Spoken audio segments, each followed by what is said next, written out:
प्रधानमन्त्री बालेन शाहले महावीर पुनलाई नयाँ मन्त्री बनाए। सुदन गुरुङ पनि फेरि गृह मन्त्रालयमा फिर्ता। म महावीर गुरुङ नेपालको सार्वभौम सत्ता र राजकीय सत्ता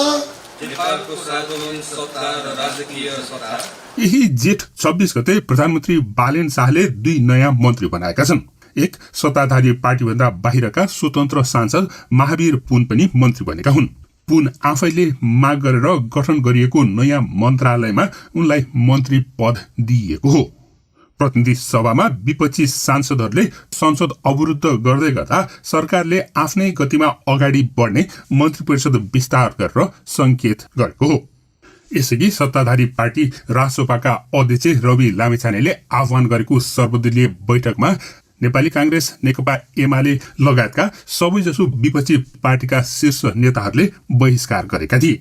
संसदमा नेपाली कांग्रेस, नेकपा एमाले, राष्ट्रिय प्रजातन्त्र पार्टी र श्रम संस्कृति पार्टीहरूले प्रधानमन्त्रीले के बोल्ने, के नबोल्ने, कसरी बोल्ने, माफी माग्ने आदि अनेक विषयमा अल्झिरहँदा राष्ट्रपति रामचन्द्र पौडेलले प्रधानमन्त्री शाहको सिफारिसमा मन्त्री परिषदको पुनर्गठन, नियुक्ति र कार्यविभाजन स्वीकृत गरेका हुन्। अहिले थपिएका 2 मन्त्रीले यसअघि प्रधानमन्त्री बालेनले आफैसँग राखेका मन्त्रालयहरू सम्हालेका हुन्। अहिले बालेनको साथमा अब रक्षा मन्त्रालय मात्रै बाँकी रहेको छ। पुनर्गठित मन्त्री परिषदमा सुदन गुरुङ गृह मन्त्रालयको जिम्मेवारीमा सरकारमा फर्किएका छन् भने महावीर पुन विज्ञान, प्रविधि तथा नवप्रवर्तन मन्त्री नियुक्त भएका छन्। दुवै नयाँ मन्त्रीले राष्ट्रपति भवनमा आयोजित समारोहमा पद तथा गोपनीयताको शपथ लिएर मन्त्रालयमा पद बहाली समेत गरिसकेका छन्। पद बहाली गर्दै गृहमन्त्री सुदन गुरुङले 4 वटा निर्णय गरेका छन्। नम्बर 1 मा राजा वीरेन्द्रको वंशनाश भएको नारायणी राजदरबार हत्याकाण्डको थप छानबिन प्रक्रिया अगाडि बढाउने निर्णय गरेका छन्। त्यसको लागि उक्त हत्याकाण्ड सम्बन्धी यसअघि भएका छानबिनहरूका सबै फाइलहरू खोल्दै नयाँ छानबिन प्रक्रिया अगाडि बढाउने उनले घोषणा गरेका छन्।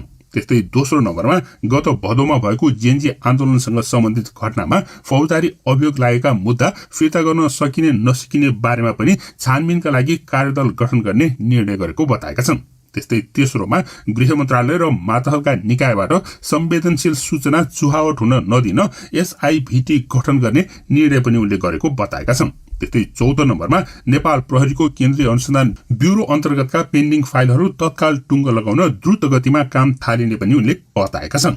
विशिष्टीकृत समूह बनाएर सबै मुद्दाहरूको फाइल खोलिने पनि उनले बताएका हुन्। त्यस्तै नयाँ मन्त्रालय विज्ञान, प्रविधि तथा नवप्रवर्तन मन्त्रालय सम्हालेका महावीर पुनले एकपटक फेरि मलाई पासुमा पारे भन्दै प्रतिक्रिया दिएका छन्। बधाई दिनेहरूलाई सबैलाई चाहिँ धन्यवाद छ है। धेरै प्रश्न नसोध्नु होला, किनभने यो दोस्रो पटक मन्त्री बन्नु भएको छ हैन। अब शपथ ग्रहण गर्नुभयो, मन्त्री बनेको होइन, दोस्रो पटक चाहिँ यो पासोमा परेको हो है। एउटा पासो थाप्छु अर्कोलाई थाप्छु भनेको आफै पासोमा पर्यो हो कि।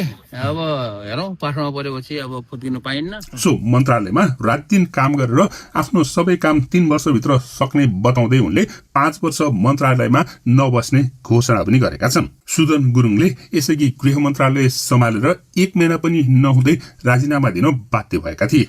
त्यसपछि उनको सम्पत्तिको बारेमा गरिएको अनुसन्धानमा उनी निर्दोष साबित भएपछि प्रधानमन्त्रीले उनलाई फेरि गृह मन्त्रालयको जिम्मा दिएका हुन्।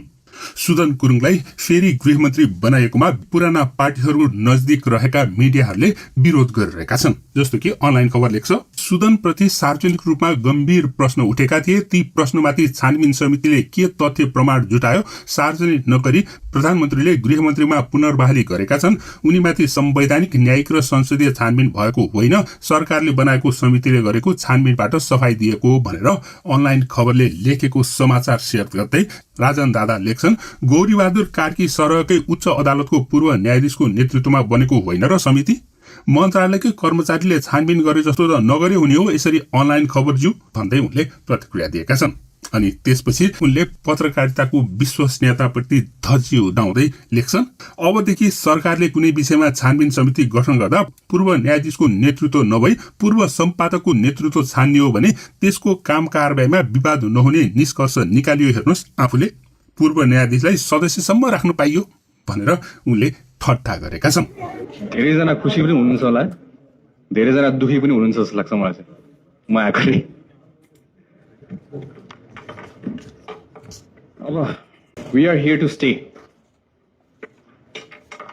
यो कुरा चाहिँ बुझ्नुपर्ने छ सबैजनाले। अर्को कुरा, जति पनि आरोपहरू मलाई लाइयो, अहिलेदेखि लागेको होइन, जेनजी आन्दोलनदेखि लाइएको छ, म त ठेक्नु सकौँला। तर विशेष गरी आइन्दादेखि कुनै नागरिकलाई, नेपाली नागरिकलाई उनीहरूको अपमान गर्न, उनीहरूको चरित्र हत्या गर्न कसैले प्रयास गरेको खण्डमा गृह मन्त्रालय यसमा एकदम संवेदनशील भएर यो विषयलाई चाहिँ सिरियसली हामीले चाहिँ अबदेखि गृह मन्त्रालयले हेर्नेवाला छौँ। मलाई जे भन्नु छ नो प्रब्लम, म थिक्न सक्छु, जस्तो सुकै आरोप लगायो भने म थिक्न सक्छु। तर नेपाली नागरिकलाई, अरूलाई दुःख दिएको चाहिँ म हेर्न सक्दिनँ। विशेष गरी हाम्रो चेलीहरूलाई, नेपालकी छोरीहरूलाई जुन तरिकाले उहाँहरूको चरित्र हत्या गरिन्छ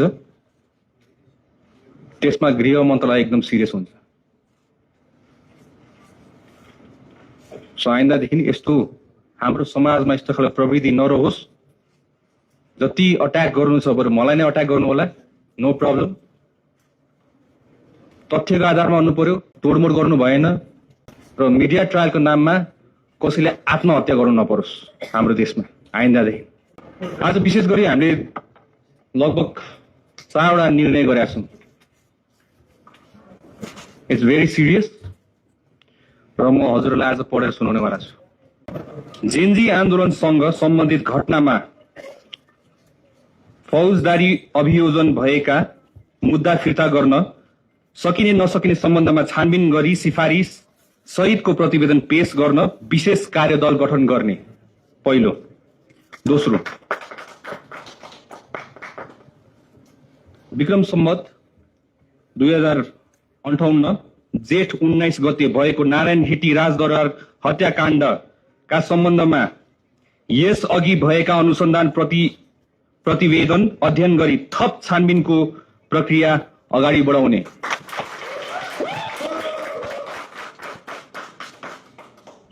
हरेक फाइल खोलिन्छ अब। Thank you so much. केही छैन, यो सोच चाहिँ अब भोलिदेखि टिम बनाएर र एउटै कुरा सोच के छ भने यो हामीले यो विज्ञान प्रविधिको विकासको लागि चाहिँ ढिलो ढिलो हिँडेर चाहिँ ठाउँमा पुगिँदैन। एकदम द्रुत गतिमा यो चाहिँ रात दिन काम गरेर अगाडि बढ्ने हो। र म चाहिँ के भन्न चाहन्छु भने पत्रकारहरू मार्फत सम्पूर्ण अरू आम जनतालाई पनि एउटा जानकारी के दिन चाहन्छु भने म यो पदमा चाहिँ म धेरै बस्दैन। मैले अब जे जति गर्न सकिन्छ सकेसम्म रात दिन काम गरेर 5 वर्षको हो यो के अरे सरकार। 5 वर्षमा चाहिँ मैले रात दिन काम गरेर बढीमा 3 वर्ष, बढीमा है मैले यहाँ घोषणा गर्छु म यो 3 वर्ष बस्ने हो, यो मन्त्री भएर खाने होइन। 5 वर्ष कार्यकाल पुरा म गर्दिनँ, मलाई अब यसको त्यसपछि चाहिँ के हुन्छ भने नयाँ युवा भाइ बहिनीहरूलाई, नयाँ युवा नेताहरूलाई चाहिँ अब यो चाहिँ एउटा राम्रो एउटा जग बसालेर, फाउन्डेसन बसालेर, बलियो फाउन्डेसन बसालेर चाहिँ यो छोड्ने हो। मन्त्रीज्यू सबै कुरा नयाँ गर्ने भन्नुभयो अघि। 3 वर्षमै तपाईँको भिजन चाहिँ पुरा होला त? अनि नयाँ आउने मान्छे भिजन पुरा हुँदैन। भिजन त यो 50 वर्षमा पनि सकिन्न। 5 वर्षसम्मै कार्यकाल अहिले हामीले गर्ने भनेको चाहिँ फाउन्डेसन बनाउने, जग बसाल्ने। विज्ञान प्रविधिको विकासको लागि जग बसेकै छैन नेपालमा, जिरोबाट सुरु गर्ने हो। त्यस कारणले 2-3 वर्षभित्रमा रात दिन काम गरेर फेरि दिउँसो मात्र काम गर्ने, राति काम नगरेर मन्त्रालयमा बस्नुहुन्छ कि के छ? अब मन्त्रालयमा बस्ने हो। अब यहाँ छलफल गर्नुपर्छ बस्ने खानेको तपाईँको मन्त्रालयमै हुने हो है। सुत्ने पनि यतै अब बस्ने भने ल त्यही हो, अरू कुरा हो। कुर्सीमा आइपुग्नु भयो, यो विषयमा तपाईँलाई कुनै सङ्केत जानकारी के को वा केही सङ्केत थियो हो? कि के थियो? सङ्केत जानकारी नभएर त बिहान 1 बजेको त्यही सदनमा गएँ त म है। सदनमा गएँ। सरप्राइज भयो तपाईँका लागि? अब सदनमा गए 1:20-1:25 बल्ल जानकारी भयो।